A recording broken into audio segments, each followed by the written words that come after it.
This fourth book of the Bible carries forward the story of Israel after their exodus from slavery in Egypt. God had brought them to Mount Sinai, and he entered into a covenant with them there. And despite Israel's rebellion, God had graciously provided a way for Israel to live near his holy presence in the tabernacle.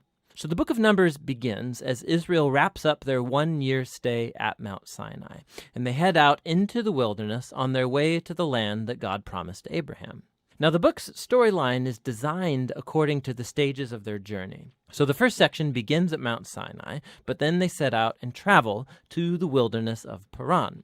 And then from there, they travel to the plains of Moab, which is right across from the Promised Land. Now, the first part opens with a census where the people are numbered. That's where the book gets its name. And then there are laws about how the tribes of Israel were to be arranged in their camp. So the tabernacle was to be at the center, and then around that, the priests and the Levites, and then around them, the 12 tribes neatly arranged with Judah at their head. Now, this was all an elaborate symbol about how God's holy presence was at the center of their existence as a people. This is all followed by a whole series of laws that develop the purity laws from the book of Leviticus. If God's presence was going to be in their midst, every effort should be made to make the camp pure, a place that welcomes God's holiness. In chapter 10, the cloud of God's presence lifts from the tabernacle and guides Israel away from Sinai out into the wilderness, and immediately things go terribly wrong. So in chapter 11, the people start complaining about their hunger and thirst and how they want to go back to Egypt. And then in chapter 12, Moses' own brother and sister begin opposing and bad-mouthing him in front of all of the people. This trip is not off to a good start. The next section begins as the Israelites arrive in the desert of Paran, about halfway to the Promised Land. And God tells Moses to send out the 12 spies, one for each tribe, so they can scout out the Promised Land. So when the spies all return, 10 of them say that there is no chance Israel can survive there because the Canaanites will destroy them. But there are 2 spies, Caleb and Joshua, who say that God can save them. But the 10 whip up the people into a fearful rage, and they start planning a mutiny. They're going to appoint a new leader and head back to Egypt. So God is understandably angry, and Moses intercedes on the people's behalf. He calls God to be faithful to his promises to Abraham. And so God does, but not at the expense of his justice. He gives these Israelites what they want, to not enter the land. And God sentences this generation to wander in the wilderness for 40 years until they die. Only their children will get to enter the Promised Land. Now, you'd think this severe consequence would wake them up, but it gets even worse. So in the next story, there's a whole group of Levites that begin a rebellion, and they challenge Moses and Aaron's leadership, saying that they have gone way too far. So God deals severely with these Levites, and he renews his commitment to Moses and Aaron as Israel's leaders.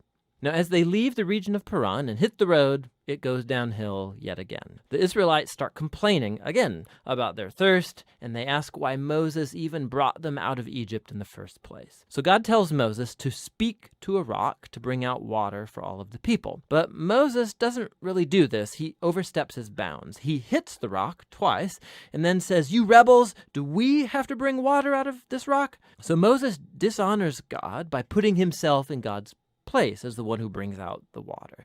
And so Moses brings down on himself the same fate as the wilderness generation. He too will die in the desert and never get to enter the Promised Land. After this, the Israelites rebel yet again, and God brings a very strange judgment on them, venomous snakes to come and bite the people. And so Moses again intercedes on behalf of the people. And God tells Moses to do this, to make a bronze snake and to lift it up on a pole, so that whoever looks at this snake would be healed of the poisonous snake bite. It's a very strange symbol, but it speaks to the challenge that God has by being faithful to his covenant. He's right to bring justice on the Israelites' evil and sin. But even God's justice gets transformed into a source of life for those who will look to God for healing. From here, the people head into the plains of Moab, and the first main part of the section focuses on the strange figure of Balaam. So the king of Moab is freaked out at this huge group of people traveling through his territory. So he hires a pagan sorcerer, Balaam, to pronounce curses on Israel. And 3 different times, Balaam finds that he cannot curse them.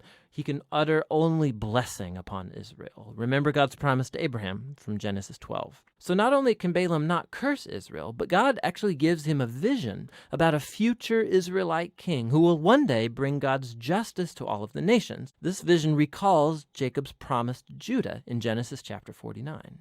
Now, it's worth stopping to reflect on the flow of the book so far. The rebellion stories in the wilderness, they just heap up on one another, getting worse and worse. And while God does bring partial acts of judgment on Israel, he's also kept showing mercy, providing food and water along the way. And so the Balaam story, it shows God's grace in bright colors. Because here's Israel. They're down in the camp, grumbling and rebelling. But up in the hills, unbeknownst to them, God is protecting and even blessing them. And it's this contrast between Israel's rebellion and God's faithfulness in the wilderness. That's what made these stories so important for later generations of Israel. So the wilderness stories are retold time and again by later biblical prophets and poets, and even by the apostles in the New Testament. And these stories always serve as a warning that while God will remain faithful to his covenant promises, he will also allow his people to walk away in rebellion and face the consequences. After this, the rest of the book focuses on the children of the wilderness generation, and they begin preparing to inherit the promised land. They take another census of the new generation, then they go on and win a number of battles with the people groups around them, and then a few tribes even begin to settle in the promised land. So the book ends with the new generation poised to enter into the land, and Moses is about to deliver his final words of wisdom and warning. But for now, that's what the book of Numbers is all about. Entre as contradições de cada vida se aprende algo e se renasce pouco mais sábio. Na polaridade entre a luz e a escuridão, entre o medo e o amor, se aprende a encontrar a paz e a harmonia, a manter a energia vital.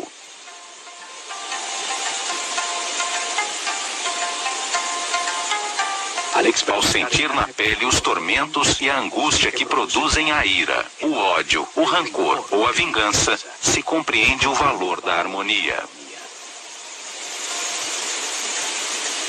Ao compreender que cada decisão produz paz ou sofrimento, pode-se passar do inferno da vida ao céu da mesma. O povo entendeu que todas as ações da vida diária, pescar, semear, colher, são uma maneira de aproximar-se de Deus, de se aperfeiçoar a cada dia. Personagens fantásticos. As formas dos personagens e a ação vital que representavam indicavam as sabedorias do olho de ouro.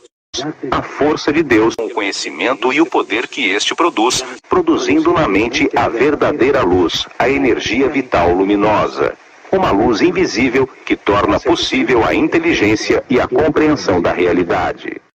Alegrem-se vocês, justos dentre os anjos. Na santa morada, entoai-lhe hinos. Anunciai o som de um alarido, em eterno júbilo, para estabelecer a trombeta do seu Messias, para tornar conhecida sua força em poder.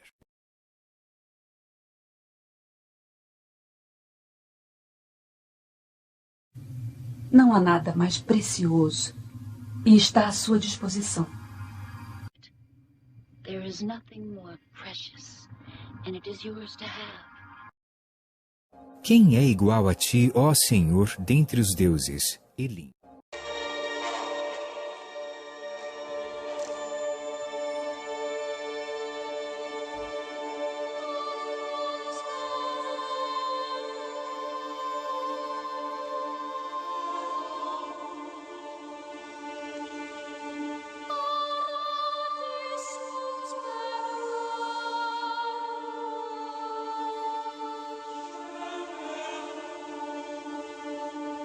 Quem é igual a ti, ó Senhor, dentre os deuses? Elim.